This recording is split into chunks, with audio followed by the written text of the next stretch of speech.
Tyler set his alarm for 6:30 a.m. this morning, same as always.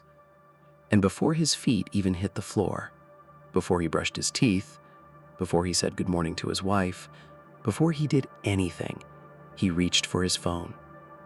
Sound familiar? He's been going to the gym 3 nights a week for 2 years. He meal preps on Sundays. He switched to a protein shake for breakfast. His doctor looked at his blood work and said, and I love this phrase, everything looks unremarkable, which apparently means fine. And yet, his waist is 4 inches wider than it was when he started taking his health seriously. 4 inches in the wrong direction. Every health podcast, every fitness influencer, every well-meaning article tells you the same thing. Visceral fat, the fat packed around your organs, the belly that doesn't move no matter what you try, is a calories in, calories out problem. Eat less, move more, be consistent. Tyler was consistent. Tyler was doing all of it. And I want you to notice that, because this is not a story about someone who gave up. This is a story about someone who did everything right and still lost. Because here's what nobody told Tyler, and what almost no health content will tell you. Your body runs a specific biological program every single morning. It has a start condition, it runs in a sequence, and it has a window, a narrow window. And the moment that window closes, it doesn't reopen until tomorrow morning. Ancient humans weren't running that program on purpose. They didn't know about cortisol, they didn't know about catecholamines or insulin or beta-adrenergic receptors. They just woke up. And what they did next, what they had to do next just to survive, turned out to be one of the most metabolically precise sequences the human body has ever been calibrated to receive. And we've almost completely dismantled it. Not through bad choices, through a morning routine that feels completely normal. If you want the hidden science of the human body, not generic health advice, hit subscribe. Now, let's get into it. So let's go back to Tyler's morning. 6:30 a.m., phone in hand. He's scrolling Slack notifications in bed, already in reactive mode before his nervous system is fully come online. He gets up, goes to the kitchen, pops a pod in the Keurig. And here's where I need you to pay attention, because this detail is going to matter more than almost anything else I say today. He adds creamer, the vanilla-flavored kind. Just a splash. Barely even thinks about it. Been doing it for years. Here's what's happening inside Tyler's body at that exact moment. Between roughly 6 and 8 a.m., your body experiences what's called the Cortisol Awakening Response. This is not your stress response. This is not a bad thing. This is a very old, very precise mobilization signal.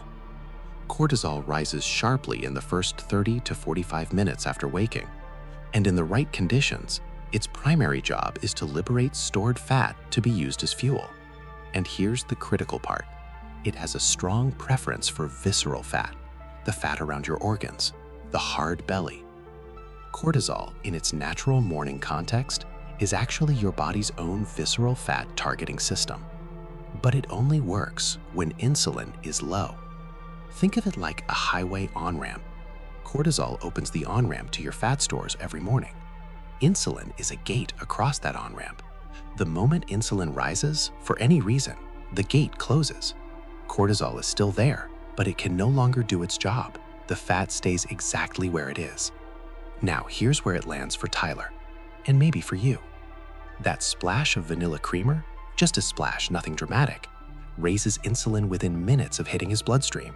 His cortisol peak, which should be spending the next 45 minutes mobilizing visceral fat, gets suppressed, interrupted. The window closes before 7 a.m., before he's even finished his first cup of coffee. He walks out the door believing he made a healthy choice. And in isolation, maybe he did. But sequentially, hormonally, he closed his own window without knowing it existed. And this is the part that I find genuinely uncomfortable to sit with. The creamer. Not the granola bar. Not skipping the gym. Not the macros. The creamer that felt like nothing. That was the hormonal event that mattered most. Every single morning. And I want to be clear here, Tyler didn't fail. The information failed Tyler. Nobody told him a window existed. Nobody told him the sequence mattered. He was optimizing the content of his morning, the protein, the macros, the gym sessions, without anyone ever telling him the sequence was broken. Now, let's talk about the second mechanism, because this is where it gets even more interesting. Ancient humans woke up and moved before they ate, every day. Not because they read a study, because food wasn't waiting in the kitchen. They had to go find it, walk for it, move through the environment to get to it. And what that created, entirely by accident, entirely by necessity, was a daily fasted movement window that modern humans have almost universally eliminated. Here's the biology. When you move on an empty stomach before your first meal, your body releases catecholamines, adrenaline, noradrenaline. These are mobilization hormones. And here's the part that stops most people when they hear it for the first time. Visceral fat, the fat around your organs, has a significantly higher density of beta-adrenergic receptors than the fat sitting under your skin, which means visceral fat is disproportionately sensitive to catecholamine signals. In plain terms, fasted movement doesn't just burn fat in general, it targets visceral fat specifically, through receptor biology, not through effort. And here's what I find fascinating about this, and slightly humbling if I'm honest. The intensity almost doesn't matter. Ancient humans weren't sprinting, they were walking, moving at a low pace, foraging. The catecholamine response that targets visceral fat through those beta-adrenergic receptors activates at relatively low exercise intensities in a fasted state, which means a 20-minute walk before breakfast, unhurried, not even breaking a real sweat, maybe doing something to your visceral fat that your 45-minute gym session at 7 p.m. physiologically cannot replicate. Not because the gym session isn't valuable, but because the hormonal environment at 7 p.m. after dinner with insulin elevated is simply not the same environment. The window doesn't exist at 7 p.m. It only exists in the morning, fasted, before the first meal. Tyler was working so hard, in the wrong conditions, every night, 3 times a week, for 2 years. Okay, so now you're wondering, and I completely understand, what does this actually look like? What's the real-world version of this? Because I'm not going to tell you to rewire your entire life before 7 a.m. I have a job, you have a job, Tyler has a job and a kid and a Slack channel that never sleeps. This is not about waking up earlier. It's not about giving up your gym membership. And I want to say this carefully because I know this matters. It's not about giving up coffee. It's about the sequence, just the sequence. 3 things, in the right order, before breakfast. That's the entire program. Here's what Tyler tried. Here's why it works biologically. And here's the minimum effective dose. The smallest version of each step that still activates the mechanism. Because that's what actually gets done. First, within 10 minutes of waking up, before the phone, before the Keurig, before anything, step outside. That's it. Just step outside. No sunglasses. You don't need to stare at the sky. You don't need to do anything. Just be outside in natural morning light for 5 to 10 minutes. Here's why this matters more than it sounds. Natural morning light, even on an overcast day. Outdoor light is 10 to 50 times more intense than indoor lighting, hits the retina, and signals the master clock in your brain to precisely time the cortisol awakening response. Without this signal, your cortisol timing drifts. The fat mobilization window either runs at the wrong time or runs incompletely. This one step sets the biological clock that governs everything that follows. Tyler's adjustment here was almost embarrassingly simple. He took his phone outside. Same habit, same scroll, same Slack check. Just relocated to the front porch for 7 minutes. He didn't add a behavior, he moved one. Quick note before we go further. Please talk to your doctor before making significant changes to your morning routine, especially if you have a diagnosed condition, take medication for blood sugar, blood pressure, or anything hormonal, or have any history of cardiovascular issues. This is general health information. Your situation is specific. Your doctor knows it. I don't.